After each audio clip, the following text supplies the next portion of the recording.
किसान बाबू सिंह आत्महत्या मामले में जो मुख्य आरोपी है निष्कासित भाजपा नेता प्रियरंजन आशु दिवाकर, उनकी माताजी का निधन हो गया और आज उनकी अंत्येष्टि की जा रही है। यहाँ पर मुखाग्नि दी गई है और यहाँ पर उनका परिवार मौजूद है अपना पक्ष रखने के लिए, क्योंकि कल से ही उनका ये कहना था कि जो कहानी बताई जा रही है वो पूरी तरह से गलत है और कहानी कुछ और ही है। तो यहाँ पर जो आशु दिवाकर हैं, उनके पिताजी हैं हमारे साथ में, उनका बेटा है, उनसे बात कर लेते हैं। बाबूजी, सबसे पहले आप ही से जानना चाहेंगे, आप क्या कहना चाहते हैं इस पूरे मामले में? हम ये कहना चाहते हैं कि ये हमारा कहना है कि ये पूरी साजिश है, उनके साथ रची है जलने वालों ने और उन्होंने कहने वालों ने। तो लेकिन भरोसा पूरा ये है कि हमारे मुख्यमंत्री योगी जी बहुत न्यायी और विवेक मुख्यमंत्री हैं। वो जानकार हैं, वो सब समझते हैं कि ये कैसे, और उनकी कुछ शोहरत भी होती है डॉक्टर प्रियरंजन आशु की। कोई ये नहीं कह सकता है, जिला पंचायत के अध्यक्ष रहे हैं और बड़ा नाम उनका रहा है, कोई ये नहीं कह सकता है कि उन्होंने कहीं पे 2 पैसे का कहीं पे वो हो। तो साजिश है ये।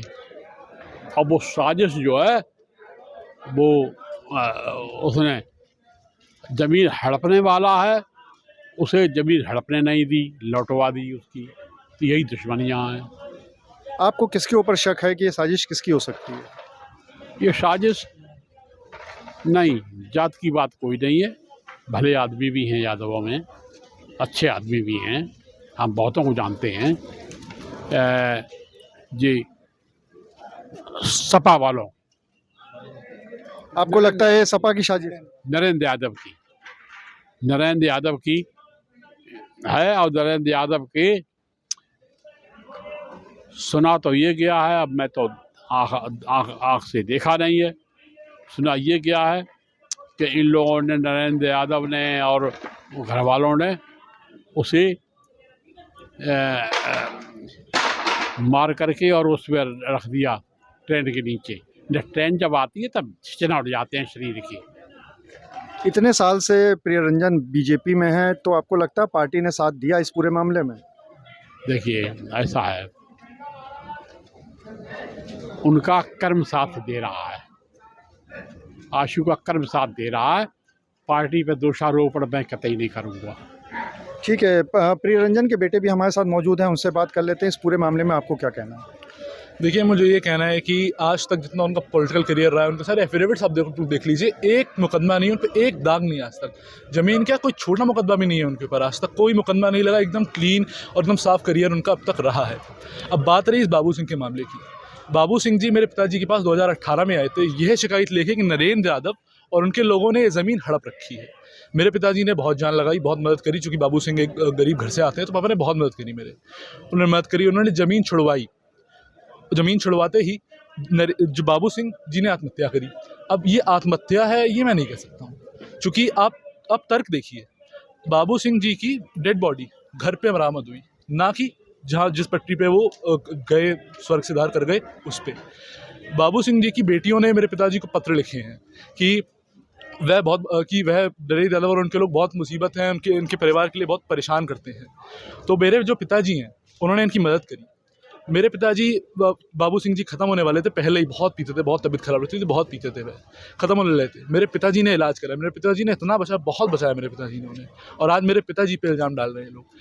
बाबू सिंह जी की कंडीशन थी, उनके हाथ काँपते थे, वह लिख नहीं पाते थे, साइन करने में भी उनको बहुत तकलीफ होती थी, वो लिख नहीं पाते थे, बहुत मतलब हाथ काँपते थे उनके। तो ऐसी कंडीशन में सुसाइड नोट कैसे लिख सकते हैं, मेरा ये प्रश्न है, कैसे लिख सकते हैं सुसाइड नोट?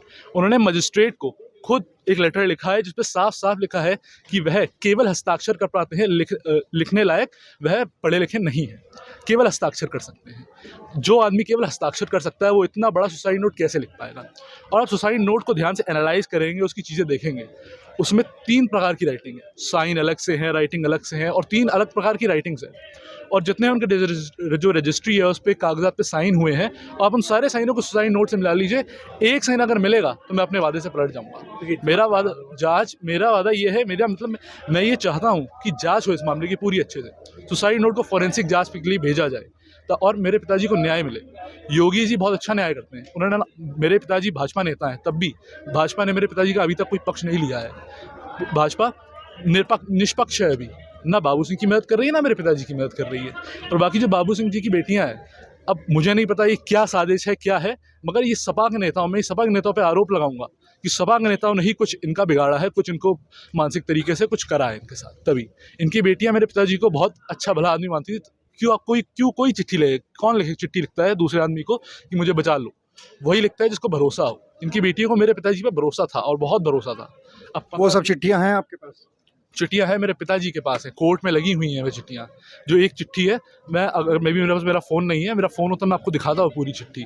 अपने पिताजी से बात हुई है अभी तक आपकी? 1.5 महीना हो गया है, मेरे पिताजी से मेरी कोई बात नहीं हुई है। मुझे नहीं पता वह कहाँ है। बस मेरी आखिर में यही कहूँगा, मेरी योगी जी से गुजारिश है कि योगी जी न्याय करें, कार्यवाही करवाएं। और पुलिस जो है एक तरफा न्याय कर रही है। ये एक तरफा न्याय बड़ी ख़राब चीज़ होती है। 2 तरफा न्याय होना चाहिए और पूरा न्याय होना चाहिए। एक तरफा बात कर रही है। तो मैं ये चाहता हूँ कि उन्हें अग्रिम जमानत मिल जाए। अग्रिम जमानत मिल जाए, पूरा साथ देंगे प्रशासन का। बस अग्रिम जमानत। हमारे साथ जो प्रियरंजन के अधिवक्ता हैं वो भी मौजूद हैं, उनसे बात करके जानने की कोशिश करते हैं कि कानूनी तौर पर अब क्या होने वाला है, क्योंकि आपसे जानना चाहेंगे अग्रिम जमानत कैंसिल हो चुकी है। इसके अलावा जो हाई कोर्ट गए थे वहाँ से भी याचिका खारिज हो चुकी है, तो अब क्या बचा है? नहीं, हाई कोर्ट अभी जा सकते हैं, क्योंकि जो हाई कोर्ट गए थे वो गए थे 226 के तहत गए थे, जो एफआईआर क्वैशिंग के लिए गए थे, ना कि एंटीसिपेटरी बेल के लिए।